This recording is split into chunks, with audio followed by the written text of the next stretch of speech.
Steve, how much of a challenge is it to bring two clubs together under the same roof, two very different cultures? It's a challenge, but I don't think it's as big a challenge as people make it out to be. At the end of the day, they're both professional sports clubs. They play the different codes of the sport, and they have their different attributes, but they require a stadium to play in, they require a pitch to play on, and they require a crowd to come and support it. And so it was very key to do. I think the biggest problem was actually convincing people to get on and do it. And I remember having a conversation with Chris because we talked about it was going to happen, and the danger was it was going to keep going back. And I virtually had to say at the end of the day, no, next season, the rugby are going to be here at Ashton Gate, because we had to make that break. The Bristol sport model is still very much in its infancy, but if you look at where we were 6 months ago, 12 months ago, it's progressing rapidly. How pleased are you with where we are at the moment, and what do you expect to see in the next 6 months? Well, first of all, I'm very pleased where we are at the moment, and delighted, in fact. But I think the challenge is, where are we going to?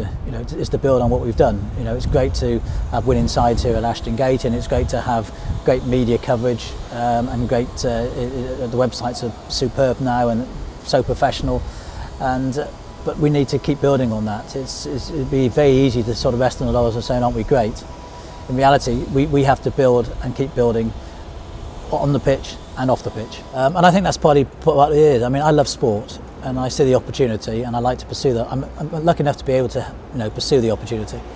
And so yes, I want to see Bristol Rugby, because Bristol Rugby can be at the top of its game. It can be at the top of the Premiership, and it can be top in Europe. It has that ability to do it. Bristol City Football Club, it's a bit of a harder call to get to the Premiership, and certainly to be at the top of the Premiership is harder, but it can be very, very successful. And all the other sports associated with Bristol Sport, the fact that we all pull in the same direction and we all pull together, the synergy of those sports can make them all successful, and that makes sport in Bristol successful. Makes people participate more, makes people come and watch sport more and enjoy sport more. And I think that's what I really want to get out of this. What do you say to supporters who are still reluctant about coming down to Ashton Gate, who still hold a candle for the sentimentality of the Memorial Stadium, who are concerned that they might be tenants at this stadium? What do you say to those supporters? Well, I think we made it very clear that Bristol Rugby aren't tenants here. They occupy the stadium by right, and will always do so. And for those people who are sort of on the edge of deciding whether to come down or not, I would just say take the plunge, come down here, because once you're here, or just talk to people who've been down here, because they'll tell you how good it is, and then come down and enjoy it, because once you're here, I think you'll be captivated. Promotion from the Championship obviously remains the priority. How difficult is it to plan for a season in the Premiership with the way that the Championship is structured and how late the season finishes? Well, there's two aspects. First of all, what I've learned from rugby is that your recruitment policy starts at the beginning of each calendar year, which is 6 months before the season, well, 5 months before the season's finished. And so you've got to start recruiting on where you anticipate being in the following season. So last season we were recruiting players that would stand us in good stead in the Premiership. The fact we got those players and they've stayed with this club, not wanting to go out on loan, to stay with this club to see us through our Championship campaign this year, is a testament to what the attraction of Bristol as a whole, and should hopefully put us in a good position to make that step up to the Premiership next year. You've always been very clear that it's important for the clubs to be sustainable, every club in the stable, but having the means to compete at the very top level, that remains. Absolutely. Absolutely, yes. I mean, and that's why the stadium is so important. So if we fast track forward to 2016-17, 27,000 seater stadium, corporate hospitality, good bars, museums, etc., a pool to attract people in.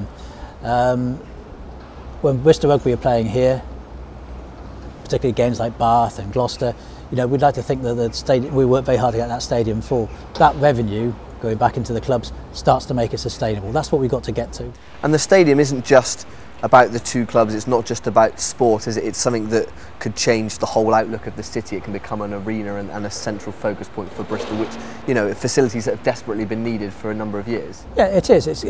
You need an iconic structure that everybody recognises.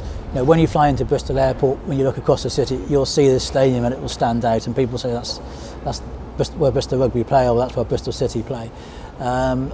it's where people will come and want to visit. As when they come to visit Bristol, they go to the Suspension Bridge, the SS Great Britain, they come to Ashton Gate. That's why we want to have the museum here, we want the history here, we want the tradition here, and that's what we're going to try and build, that becomes a destination for anybody interested in sport, and actually for those people who aren't interested in sport, just interested in seeing the community centre of part of Bristol. And Chris Boyce said in his recent interview on Bristol Rugby TV that he wouldn't be happy until Bristol were lifting the European Cup. When would you be happy in terms of Bristol Rugby? I guess it's when you see a 27,000 seater stadium packed to the rafters. I think that you're absolutely right. That's where I would think we've arrived. Really, is that you have that demand for the seats here to watch rugby on this pitch, playing obviously at the highest level. Whether we're lifting a trophy or not, I think that's the key to it. Is that getting people in this ground, getting them vocal, enjoying themselves, and wanting to come back.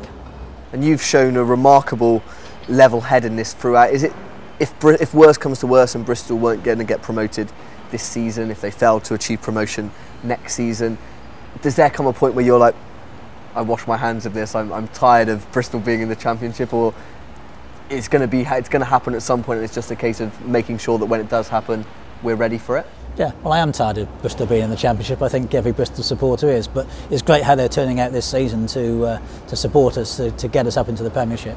No, I'm in it for the long term, and I'm that sort of person anyway. I think my track record proves that. Even when things are going against me, we take stock, we sort it out, and we keep going. And I think where we are at the moment is testimony to that philosophy. We're in a position where we're now pushing to get back into the Premiership. We're looking to have a successful Championship season, and hopefully that will end up with promotion in the summer, and then we'll be having this conversation and this interview next season about life in the Premiership.